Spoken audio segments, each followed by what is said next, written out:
ये जो आंकड़े हैं वो इसलिए अहम हैं क्योंकि इससे जाहिर होता है कि जो मिडिल ईस्ट है वो अमेरिका के लिए हथियारों का कितना बड़ा बाजार है, और अमेरिका अपने हथियारों के उत्पादन का जो 33-34% हिस्सा है वो मिडिल ईस्ट में ही खपाता है, वहीं पर बेचता है। और अब जबकि जंग छिड़ गई है और अमेरिका ने ईरान और अरब मुस्लिम देशों के बीच जो एक खाई पैदा की है, जो इस हमले के बाद जिस तरीके से जो ईरान है उसने अलग अलग देशों पर हमले शुरू किए हैं, तो जो खाई पैदा हुई है उसका नतीजा ये है कि जंग काफ़ी फैल गई है और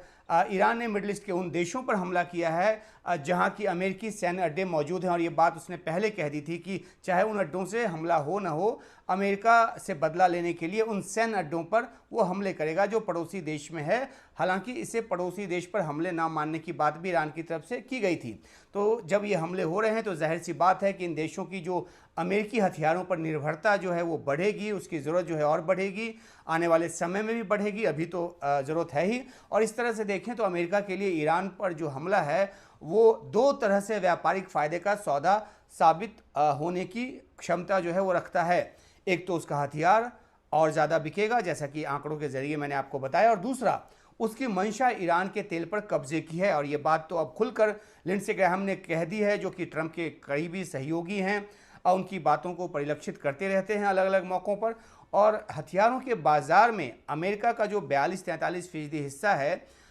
उसका जो बड़ा हिस्सा मिडिल ईस्ट में आता है, तो वो भी व्यापारिक फ़ायदा जो है वो अमेरिका के लिए लेकर आएगा।